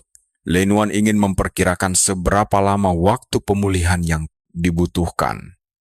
Dan dia sangat yakin Lu ingin Fei itu segera pulih karena dia sudah melewatkan turnamen selama 2 tahun. Lu menjawabnya dengan sangat bersemangat dan Linuan mendorongnya untuk berjuang naik tingkat lagi. Nanti, Linuan menyentuh sang induk Fei lalu menyalurkan energinya ke sana. Setelah itu, dia berhasil memastikan kalau esensi hidupnya telah aktif kembali. Dia memberitahu Lu bahwa artinya Fei induk ini bisa disembuhkan. Dan jika Lu meninggalkannya di sini, butuh waktu sekitar 2 atau 3 bulan untuk pulih total. Dalam hati, Linuan sangat yakin prosesnya bisa lebih cepat berkat bantuan tanah murni miliknya. Lu baru saja mau mengumbar janji setinggi langit saat Linuan langsung memotongnya agar tidak bersikap berlebihan. Dia kemudian menanyakan apakah Lu paham wilayah ibu kota, dan Lu balik bertanya apakah dia berniat pindah. Linuan membenarkannya. Nah, petualangan di ibu kota pasti makin seru. Kalian siap ikuti kelanjutan kisah mereka? Ayo kita ikuti kisah Linuan yang baru mendapat hadiah toko di kota Redbud setelah lulus ujian pencipta. Rencananya, dia akan menjualnya dan membeli ruko baru di ibu kota. Dia meminta Lu mencari lokasi bagus di sana, dan Lu langsung menyanggupi karena dia sudah tinggal di ibu kota selama hampir 8 tahun. Linuan kemudian memberitahu Lu bahwa lokasi tokonya bebas di mana saja karena dia tidak pemilih.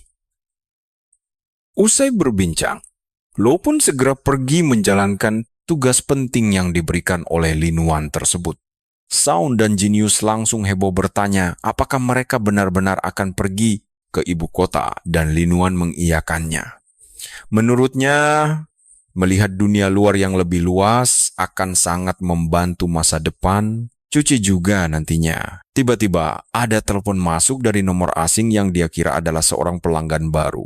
Dia mengangkat telepon itu, dan ternyata yang menghubungi adalah penguasa kota yang memberitahu bahwa penjemput akan tiba dalam beberapa jam. Dia menyuruh Linuan bersiap karena perjalanan mereka sangat jauh. Linuan pun setuju meski dalam hati merasa heran mengapa sang penguasa kota terdengar begitu serius. Di sisi lain, Ling sedang berbicara dengan Ning dan mengaku tidak menyangka Permaisuri Bulan akan merespon secepat ini. Ning menjelaskan bahwa itu sangat wajar karena urusan mengangkat murid baru adalah hal sakral yang harus dia awasi langsung. Ling kemudian berkata bahwa dia sendiri yang akan mengantar Linuan menemui sang Permaisuri Bulan. Disinilah kalian harus memperhatikan langkah krusialnya. Sementara di asosiasi pencipta ibu kota, ada seorang pemuda sombong pencipta bintang 2 bernama Chung Rui yang menerima gelar kehormatan, Funyang. Gelar itu menjamin dirinya untuk menjadi murid resmi sang Permaisuri Bulan, membuat pemuda itu langsung menyombongkan diri sebagai pencipta muda nomor 1 di generasinya saat ini. Apalagi, dia ternyata juga memiliki kakek berpengaruh yang menyokongnya dari belakang, membuat pengikutnya yakin bahwa Chung Rui pasti terpilih menjadi murid sang permaisuri. Ketika tiba waktunya Linuan untuk pergi, monster peliharaannya menolak ditinggal di rumah dan memaksa untuk ikut dengannya. Linuan mencoba menjelaskan bahwa dia diundang mendadak dan perjalanan ini akan sangat jauh serta melelahkan bagi mereka. Namun, Sound dan Genius terus memohon untuk diajak sambil berjanji tidak akan membuat masalah di sana nanti. Linuan akhirnya menyerah setelah terus didesak, apalagi dia tahu rumahnya bisa hancur berantakan jika mereka ditinggal bersama Return. Dia lalu memasukkan kedua monster itu ke dalam ruang dimensi Mobius yang sangat luas untuk tempat mereka bermain. Linuan berpesan agar mereka akur dengan yang lain, sementara Genius dan Sound terpana melihat keindahan tempat rahasia tersebut. Mereka bahkan melihat induk serangga sedang mengerami kepompongnya, dan Linuan berkata ingin mendapatkan kupu-kupu debu, karena monster itu sangat cocok untuk memperkuat pasukan pertahanan yang sedang dia siapkan bagi Cuci. Genius pun meledek bahwa nama panggilan Cuci bisa berubah dari banteng besi menjadi benteng besi. Tidak lama kemudian, Linuan menerima telepon dari seorang pelayan kota yang memanggilnya Tuan, mengabarkan bahwa dia sudah menunggu kedatangan Linuan di kantor gubernur wilayah Xia. Kalian pasti ikut heran melihat Linuan diperlakukan dengan sangat hormat seperti ini, padahal dia hanya warga biasa. Meski sempat berpikir untuk berdandan rapi, dia akhirnya memutuskan untuk tampil apa adanya saja. Beberapa saat kemudian, dia tiba di kantor wilayah dan terkejut mendapati barisan pengawal besar sudah menantinya di sana. Sang pelayan yang bertugas membawanya ke kota Redbud segera memberitahu Linuan bahwa mereka tidak punya banyak waktu untuk dibuang dan harus berangkat sekarang juga. Linuan yang heran langsung bertanya apakah mereka tidak perlu berpamitan kepada gubernur terlebih dahulu. Namun sang gubernur justru muncul sendiri, menyatakan bahwa derajat Lin Yuan kini jauh di atasnya. Pelayan itu pun langsung mencegah sang gubernur mendekat, lalu meminta Lin Yuan melanjutkan obrolan mereka saat dia kembali nanti. Lin Yuan benar-benar tercengang karena tidak menyangka posisinya kini telah melampaui seorang gubernur wilayah yang sangat berpengaruh. Tanpa menunda lagi, Lin Yuan segera berangkat menuju kota Redwood. Sementara itu di ibu kota, para pengikut permaisuri bulan, yaitu Xuan Yua dan Kong Yu, memberikan laporan mengenai kandidat asal kota Redwood, Lin Yuan. Xuan Yua menjelaskan bahwa meskipun soal ujiannya luar biasa sulit, Lin Yuan berhasil lulus dengan nilai sempurna dan bahkan menyembuhkan monster yang sekarat. Mendengar kabar mengejutkan ini, sang permaisuri langsung menyadari bahwa Ning tidak tanggung-tanggung saat menyusun ujian tersebut. Namun, beliau tetap sangat kagum karena pemuda berusia 18 tahun itu mampu lulus ujian bintang 2 dengan nilai sempurna. Kang Yu awalnya ragu jika kemampuan Lin Yuan bisa menandingi kehebatan sang permaisuri. Yua pun membenarkannya, tetapi menambahkan bahwa untuk ukuran generasi muda, Lin Yuan sangatlah luar biasa. Dia bahkan sudah memerintahkan Ling membawa Lin Yuan ke hadapan mereka secepat mungkin. Saat memeriksa dokumen pribadinya, permaisuri baru menyadari bahwa Lin Yuan ternyata adalah anak dari agen biro yang gugur dalam tugas. Latar belakangnya pun sangat bersih tanpa catatan kriminal, membuat pencapaiannya terasa jauh lebih mengagumkan. Permaisuri memuji kerja kerasnya, dan kita tahu perjalanan epik Lin Yuan baru saja dimulai. Tapi tunggu dulu, apa yang akan terjadi selanjutnya? Kalian harus tahu. Situasi makin memanas setelah Asosiasi Pencipta mendengar permaisuri ingin mencari murid baru hingga mereka langsung bertindak. Mereka mengajukan si jenius Rui sebagai kandidat alternatif. Kang Yu melapor bahwa asosiasi bahkan telah menganugerahinya gelar Fanyang, membuat sang permaisuri terkejut karena pencipta bintang 2 bisa mendapatkannya. Namun, Kenyu menjelaskan bahwa Rui baru berumur 24 tahun dan sudah memenuhi syarat untuk naik ke tingkat bintang 3. Dia menambahkan bahwa gelar ini diberikan setelah 3 wakil ketua asosiasi sepakat untuk menggunakannya demi memotivasi potensi luar biasa dari Rui. Kang Yu sendiri tidak terlalu terkesan. Namun permaisuri mengingatkan bahwa tindakan asosiasi ini membuktikan betapa berharganya si jenius itu. Kang Yu lalu menambahkan sejak asosiasi mendengar permaisuri akan merekrut murid, mereka terus mengirimkan berbagai kandidat pilihan. Sudah ada sekitar 7 atau 8 kandidat dikirim, dan kali ini mereka sengaja memberi gelar, agar dia terlihat sangat memikat. Sang permaisuri menjawab bahwa menolak asosiasi terus-menerus akan terkesan tidak sopan, jadi mereka akan tetap menemui Rui besok. Permaisuri menginstruksikan Kang Yu untuk langsung membawa Lin Yuan menghadap begitu pemuda itu tiba keesokan harinya. Namun, tiba-tiba saja, Xuanhua mengungkapkan bahwa Tuan Mong juga merekomendasikan seseorang yang bukan sekadar pencipta, melainkan sosok yang menduduki peringkat ketiga dalam Radiance 100 Sequence. Dia dijuluki sang penakluk samudra, dan permaisuri menyuruh Yua membawa orang itu juga karena dia ingin melihat langsung sejauh mana kekuatan puncak generasi muda saat ini. Mendengar itu, Kang Yu bisa merasakan, perhatikan baik-baik bagian ini keyakinan permaisuri begitu kuat hingga Kang Yu bertanya apakah dia sudah memiliki calon idaman. Sang permaisuri menjawab bahwa meskipun dia sudah punya pilihan, dia harus mengatakannya sendiri nanti. Mendengar hal itu, Kang Yu pun tersadar bahwa sang permaisuri memang sudah memiliki kandidat favorit. Kang Yu lalu bertanya, apakah mereka perlu mulai menyiapkan pertanyaan ujian? Namun permaisuri menolak dan justru meminta mereka segera menyiapkan hadiah pertemuan. Dengan sangat antusias, dia mengajak Kang Yu bergegas menuju ke ruang kultivasi bersamanya karena hadiah untuk murid pertamanya harus benar-benar sempurna. Kang Yu dan Xuanu langsung dibuat terkejut mendengar hal itu karena ini berarti sang permaisuri sudah menentukan pilihannya. Sementara di kota Redwood, Lin Yuan ditinggal sendirian di balai kota. Upayanya untuk mencari tahu tujuan perjalanan ini dari petugas di sana pun gagal total.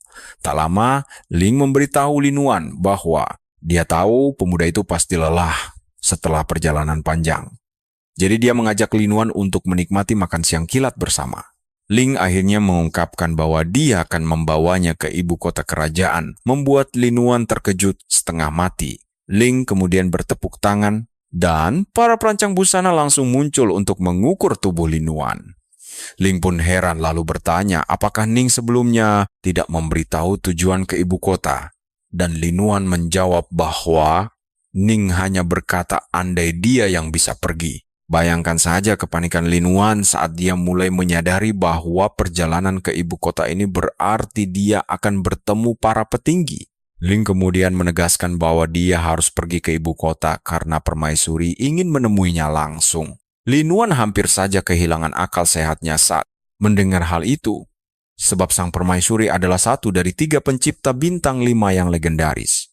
Dia tidak percaya permaisuri ingin menemuinya hanya karena dia lulus ujian pencipta bintang 2. Ling dengan gugup mengiyakan karena dia belum siap membocorkan bahwa ini semua demi pemilihan murid baru. Namun dia sadar segalanya kini bergantung pada Lin Yuan untuk memanfaatkan kesempatan emas ini. Sementara itu, di Akademi Energi Spiritual Ibu Kota, Mung memberitahu kandidat pilihannya, Long Tao, bahwa mereka harus segera bersiap pergi karena sang permaisuri telah menunggu. Mung mendesaknya agar menjaga sikap dan terkejut mendapati pemuda itu masih saja berlatih dengan keras. Dia bertanya, apakah latihan berat ini tidak akan mengganggu penampilannya nanti? Namun Long Tao yang berotot dan percaya diri meyakinkan bahwa dia sangat prima. Kembali ke Red Boot. Lin Yuan telah selesai berganti dengan pakaian baru yang terlihat sangat premium. Karena merasa canggung, dia bertanya pada Ling, apakah harus berpakaian berlebihan sampai sejauh ini? Namun Ling menegaskan bahwa itu hanyalah setelan standar biasa. Dia mengingatkan Lin Yuan bahwa dia akan segera menemui sang permaisuri rembulan, jadi penampilannya harus terlihat rapi dan bersih. Karena hari mulai larut, Ling memberitahu bahwa ini saatnya mereka berangkat. Ling kemudian memanggil Pegasus miliknya, membuat Lin Yuan benar-benar terpukau saat melihat makhluk mistis tersebut. Lin Yuan bertanya apakah mereka akan menunggangi kuda ke ibu kota, dan Ling menjelaskan bahwa Pegasus Giok Biru adalah makhluk tipe transportasi darat tercepat. Dia menambahkan bahwa untuk perjalanan jarak jauh, susunan spasial sebenarnya jauh lebih cepat, namun tubuh manusia biasa tidak akan sanggup menahan tekanan ruangannya yang dahsyat. Akhirnya, mereka berdua segera menaiki Pegasus dan terbang tinggi, sementara Ling berpesan kepada para pengawalnya untuk menjaga kota selama kepergiannya. Saat mereka berkendara, menembus awan, Lin Yuan dibuat takjub oleh kecepatan luar biasa mereka, namun lajunya tetap terasa sangat mulus. Dia kemudian bertanya kepada Ling apakah ibu kota masih sangat jauh. Ling menjelaskan bahwa dari 32 kota di federasi, Red Boot terletak di wilayah selatan bagian tengah sehingga tidak terlalu jauh. Hanya butuh 1 hari penerbangan, berbeda dengan kota-kota terluar yang memerlukan waktu minimal 2 minggu penuh untuk sampai ke ibu kota, bahkan dengan menggunakan Pegasus Giok Biru. Kalian pasti paham kenapa dia sekaget itu mengingat dia belum pernah keluar kota. Nah, petualangan barunya baru saja dimulai. Kalian dan aku akan menyaksikan rute darat berliku yang mereka lewati demi menghindari laut lepas. Ling memberitahu dia bahwa terbang di atas samudra adalah hal yang mustahil. Itu pelajaran pertama yang wajib diingat oleh Lin Yuan. Bertanya mengapa bisa begitu. Dan Ling memilih untuk menunjukkannya langsung daripada sekadar menjelaskan. Ling berbelok ke arah lautan. Dan saat kehadiran mereka terdeteksi, monster menyeramkan mulai melompat keluar dari air. Ling segera kembali ke rute aman mereka dan dia menegaskan alasan larangan terbang di sana. Lin Yuan menyadari bahwa seluruh rute dekat pantai pun benar-benar terblokir. Ling menjelaskan sejak era energi spiritual dimulai, lautan telah berubah menjadi wilayah paling berbahaya. Dan jika dia sampai terhantam semburan air dari Fei tipe paus saat terbang, dia bisa mati atau cacat seumur hidup. Lin Yuan kemudian bertanya, apa yang akan terjadi jika seseorang merapal mantra memutar dan langsung menuju ke laut dalam? Ling menjawab bahwa itu jauh lebih buruk karena Fei tingkat mitos tinggal di sana. Lin Yuan sangat terkejut saat mengetahui keberadaan Fei tingkat mitos tersebut yang membuktikan betapa mengerikannya makhluk-makhluk yang menguasai lautan itu. Ling menjelaskan bahwa begitu seekor Fei mencapai tingkat legenda dan menyatu dengan kehendak dunia untuk membentuk runa kemauan, itu disebut sebagai Fei tingkat fantasi. Tingkat fantasi saja sudah luar biasa, namun tingkat mitos berdiri jauh di atasnya. Nah, perhatikan baik-baik. Dia berkata jika Lin Yuan bisa memahami runa kemauan, kekuatannya akan menjadi jauh lebih gila. Lin Yuan mengaku selama ini dia mengira tingkat fantasi adalah puncaknya tanpa menyangka ada kekuatan di atas itu. Dia akhirnya paham mengapa Pegasus yang berada di tingkat berlian ini selalu menghindari terbang di atas lautan. Ling sangat terkejut saat menyadari Lin Yuan mampu menebak tingkat Pegasus dengan tepat karena hal itu. Dia yakin bahwa Lin Yuan benar-benar memiliki peluang besar untuk menjadi murid resmi Sang Permaisuri. Dia tahu jika Lin Yuan berhasil menjadi muridnya, tingkat mitos sudah di depan mata karena Sang Permaisuri sendiri adalah mitos yang hidup. Ling kemudian memperingatkan Lin Yuan bahwa informasi Fei tingkat mitos adalah rahasia federasi yang tidak boleh dibocorkan. Dia lalu bertanya seberapa banyak yang diketahui Lin Yuan tentang tingkat fantasi dan dia menjawab tidak tahu apa-apa. Lin Yuan meminta Ling untuk membimbingnya dan Ling tanpa ragu langsung menyetujuinya. Dia menjelaskan bahwa tingkat fantasi terbagi menjadi 5 tahap yang disebut 5 perubahan fantasi. Setiap perubahan rasanya seperti mendaki menuju langit dan Pegasus giok biru ini baru berada di tahap pertama. Lin Yuan terkejut saat menyadari kekuatan luar biasa. Itu baru tahap awal. Ling menasihatinya agar sebagai pencipta, dia tidak boleh mengabaikan kekuatan tempurnya sendiri dan Lin Yuan pun menyetujuinya. Ling lalu menambahkan bahwa semua hal yang dia bagikan sejauh ini adalah pengalaman pribadinya. Namun memahami sebuah runa akan membuat fondasi kekuatannya jauh lebih kokoh. Lin Yuan lalu meyakinkan Ling bahwa dia pasti bisa melakukannya. Namun Ling mengingatkan bahwa memahami runa kemauan bukanlah hal yang mudah. Kalian pasti tidak akan percaya ini. Saat Ling masih menjelaskan, Lin Yuan tiba-tiba memunculkan runa matahari dengan santainya. Ling dibuat melongo melihat pemuda itu memanggil runa di atas punggung Pegasus. Dia memang seorang jenius yang monster. Perasaannya campur aduk sekarang. Dia sangat tahu jika orang lain melihat ini, mereka pasti ingin langsung memukulnya. Tanpa sepengetahuan Ling, Lin Yuan sebenarnya memiliki lebih dari satu runa. Jika tidak, Ling pasti sudah gila.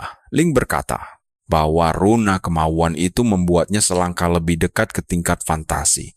Namun untuk mencapai tahap ketiga dari 5 perubahan, dia tidak boleh membiarkan Fei miliknya berevolusi ke tingkat fantasi setelah tingkat platinum. Lin Yuan kemudian bertanya mengenai rincian tahapan perubahan tersebut.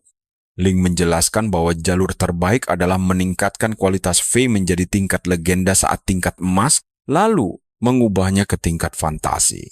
Cara lain hanya mengandalkan keajaiban, atau dia akan terjebak di tahap ketiga seumur hidup. Lin Yuan lalu bertanya, apakah dia bisa memiliki kesempatan menembus tahap kelima jika dia meningkatkan Fei miliknya ke tingkat legenda sejak tingkat perunggu sebelum berevolusi? Ling menatapnya sinis, lalu bertanya dengan nada tidak percaya, apakah dia pikir menaikkan kualitas Fei perunggu ke tingkat legenda itu mudah? Hal tersebut bahkan sangat sulit dilakukan oleh pencipta bintang 4 sekalipun.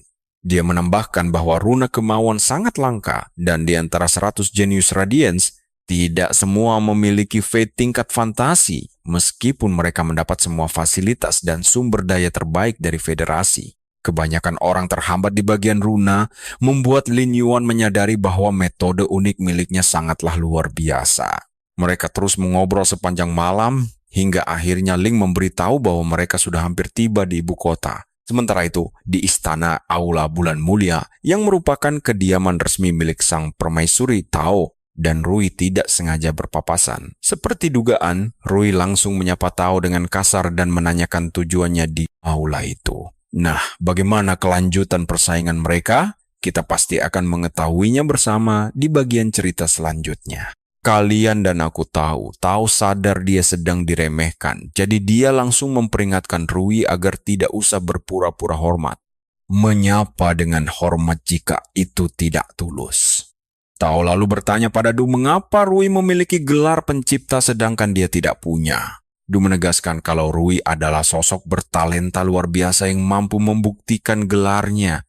Rui kemudian memberitahu Du bahwa dia sudah lulus ujian pencipta bintang 3 beberapa hari lalu, yang berarti dia layak mendapat gelar kehormatan lebih awal dari asosiasi. Melihat situasi yang mulai memanas, Mung datang untuk memperingatkan Tao. Namun Tao kemudian menegaskan bahwa dia tidak membutuhkan gelar apapun dari asosiasi karena dia tidak akan menerimanya. Begitu dia mencapai pencipta bintang 4, dia baru akan mengambil gelar yang memang menjadi haknya. Sementara itu, Rui mulai panik dalam hati karena percaya bahwa tidak mungkin dia akan kalah dari Tao dalam hal bakat penciptaan mereka. Jadi, dia sangat percaya diri bahwa dia bisa menghancurkan Tao di hadapan sang ratu.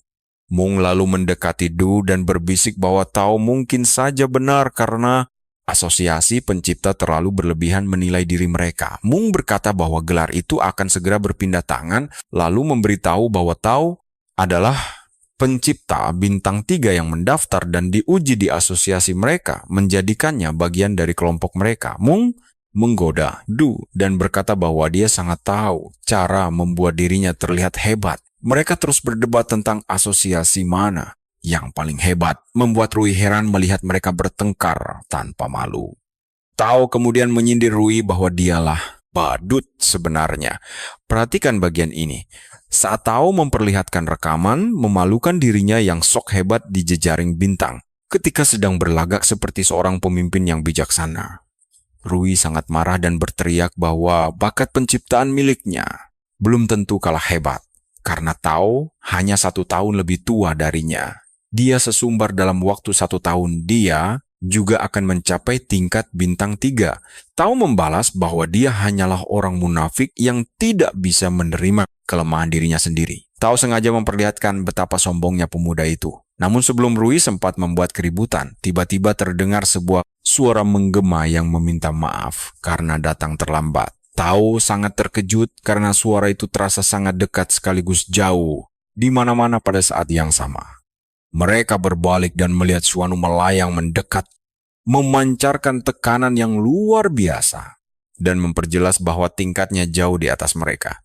Dia juga memberitahu bahwa masih ada 1 tamu lagi yang belum datang. Tuan Nua langsung menyadari bahwa Tao mencoba mengukur kekuatannya. Jadi dia segera menunjukkan perbedaan tingkat mereka dengan melepaskan auranya yang seketika membuat Tao terdiam.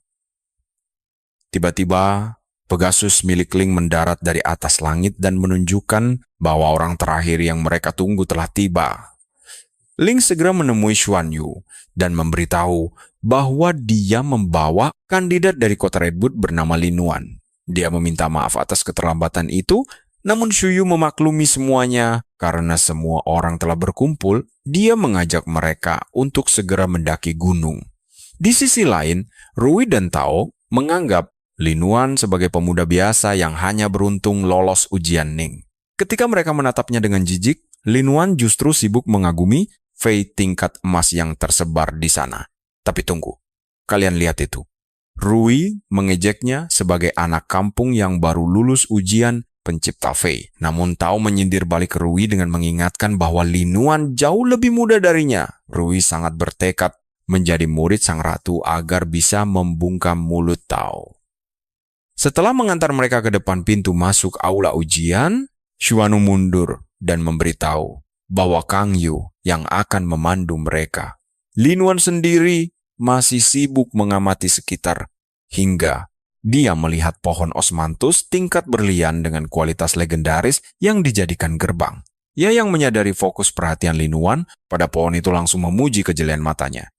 Yu menambahkan bahwa ketika nanti Kang Yu datang, dia akan menyuruhnya membuat madu osmanthus untuk mereka nikmati bersama.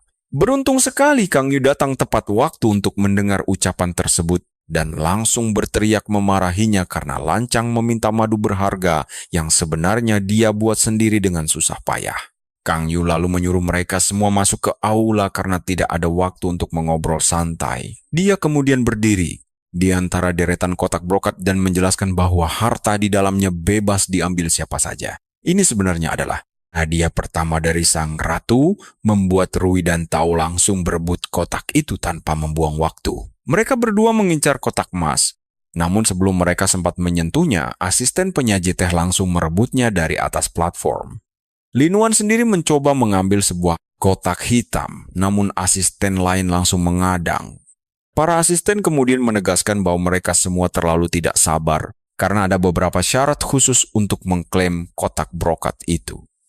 Lin Wan kemudian berkata bahwa dia akan mengambil salah satu kotak biasa saja, membiarkan Rui dan Tao memperebutkan kotak emas yang mewah. Para asisten pun menjelaskan bahwa untuk mendapat kotak brokat emas tersebut, mereka harus memenangkan kompetisi khusus terlebih dahulu, dan kemenangan itulah yang bisa ditukarkan dengan harta karun berkualitas lebih tinggi. Lin Wan tidak keberatan dengan hal ini, namun dia ingin tahu seperti apa kompetisi yang dimaksud. Bersamaku, mari kita lihat kelanjutannya karena kotak emas itu khusus untuk tipe petarung profesional. Nah, kalian dan aku bakal melihat petualangan seru saat asisten menyuruh Tao dan Rui bersiap mencapai kondisi puncak sebelum memulai tantangan sesungguhnya. Di sisi lain, kotak abu-abu menandakan ujian khusus untuk tipe pencipta. Ternyata, Lin Wan harus melewati tes khusus untuk membuktikan seberapa dalam kapasitas energi spiritual yang ia miliki. Ujian ini menguji dasar penciptaan mereka. Intinya, dimensi di dalam kotak belum utuh dan butuh pasokan energi. Energi spiritual harus dialirkan terus-menerus agar terbuka. Lin Wan bersaing dengan asisten untuk bertahan paling lama. Saat mencoba membuka kotak itu, Lin Wan sadar betul kalau 4 pelayan teh itu dipilih langsung oleh permaisuri. Bertahun-tahun yang lalu, setelah sekian lama berada di dekat permaisuri, mustahil jika kekuatan mereka biasa saja. Mereka pasti sangatlah kuat. Tao langsung mundur dari tes ketahanan karena merasa tidak punya cukup cadangan energi. Setelah 30 menit berlalu, Lin Wan dan pelayan itu masih bertahan, membuat Rui merasa sangat terkejut. Lin Wan bisa bertahan begitu lama, padahal rumor yang beredar menyebut dia hanyalah pencipta dengan kemampuan yang biasa-biasa saja. Mung kemudian mengungkapkan kekhawatirannya kepada Kung Yu bahwa pertarungan fisik di dalam aula bisa merusak segalanya. Nah, perhatikan bagian ini karena ternyata aula utama ini sudah dilindungi sihir super kuat tipe berlian. Sihir pengerasan dari monster kura-kura cahaya cangkang batu tingkat berlian melindungi tempat ini dari kerusakan fatal. Jika anak muda seperti Tao bisa menghancurkan aula ini dengan mudah, tempat ini pasti sudah runtuh sejak lama. Mung lalu bertanya apa yang terjadi jika pelayan teh itu terluka. Kung Yu memintanya untuk tidak perlu khawatir, karena ujian ini dirancang langsung oleh permaisuri sendiri. Melihat sikap Mung, dia tahu Mung sebenarnya cemas. Cemas kalau Tao, yang berada di peringkat ketiga, Radiant 100, bisa dikalahkan dengan mudah oleh pelayan teh. Lin Wan heran apakah pelayan semudah itu sekuat itu. Lawan Lin Wan kemudian memberitahu bahwa dia melihat celah. Hal ini langsung menarik kembali fokus Lin Wan. Sang pelayan memintanya berhenti mengkhawatirkan urusan orang lain. Lin Wan membenarkan ucapannya karena energinya kini terkuras habis seperti air, tapi dia belum bisa unggul sedikit pun. Saat semua persiapan akhirnya selesai, Tao bersiap menghadapi salah satu pelayan teh dalam pertarungan hidup dan mati. Tao memanggil monster hiunya, sementara pelayan itu memanggil miliknya yang kemudian berubah wujud menjadi alat musik. Melihat alat musik itu, Lin Wan langsung menyadari kalau itu adalah monster fantasi tingkat platinum tingkat kedua. Kenyataan ini membuktikan bahwa kekuatan para pelayan teh jauh melampaui Ling. Saat pertempuran dimulai, kalian pasti kaget kan? Hanya satu serangan dan hiu milik Tao langsung kalah telak tanpa ampun. Dia sadar telah meremehkan musuh. Setelah meminta maaf, Tao mulai serius dan mengakses penyimpanan energinya. Sambil merapal segel, hujan mulai turun deras. Beruntung Kang Yu segera melindungi Lin Wan dengan perisai aura. Kang Yu menjelaskan kalau hujan ini adalah bagian dari domain milik Tao, air yang menyimpan kekuatan dahsyat laut dalam. Dia menjamin Lin Wan aman di dalam pelindung auranya. Sang pelayan pun mengucapkan terima kasih pada Kang Yu. Lin Wan benar-benar terpukau dan akhirnya menyadari betapa luar biasanya kemampuan para petarung dari jajaran Radiant 100. Tao berkata kalau domain laut dingin ini adalah jurus andalannya, menantang sang pelayan untuk menghancurkannya. Lin Wan dibuat melongo kaget saat melihat dua entitas tingkat platinum raksasa mendadak muncul di tengah lautan itu. Sang pelayan memperingatkan Tao agar tidak meremehkan kekuatannya, karena dia juga akan mulai bertarung serius. Serangannya meningkat tajam, melenyapkan domain milik Tao dengan sangat mudah seolah domain itu tidak pernah ada. Lin Wan bahkan sampai kehilangan fokus pada ujiannya sendiri demi menonton pertarungan ini, walau aliran auranya tetap stabil. Tao memuji lawannya, namun pelayan itu memperingatkan agar tidak menahan kartu as jika tidak ingin kalah. Tao bersiap melepaskan kekuatan penuh sambil berkata jika hanya itu kemampuannya, kotak emas akan jadi miliknya. Dia merasa harus mengerahkan seluruh tenaganya demi mempertahankan kehormatan dirinya sebagai pemilik peringkat ketiga di daftar peringkat. Dia lalu memanggil naga kapur Raja Cha, sosok makhluk legendaris tingkat platinum yang sudah hampir berevolusi. Bahkan Ming sangat terkejut melihat ini karena dia tidak menyangka Dao menyembunyikan senjata rahasia sekuat itu. Rui yang menyaksikan hal itu merasa sangat terancam dengan kebangkitan kekuatan Tao yang tak terduga tersebut. Dia tidak menyangka Tao memiliki monster sehebat itu dan akan menjadi ancaman besar jika dibiarkan tumbuh. Namun untuk saat ini dia sangat menyadari bahwa tidak ada satupun hal yang bisa dia lakukan sekarang ini. Domain Tao kini semakin menggila dan sang pelayan memujinya atas kendali airnya yang luar biasa. Tapi naga itu tak dianggap ancaman. Yuk kita tunggu kelanjutannya untuk melihat bagaimana Tao membantu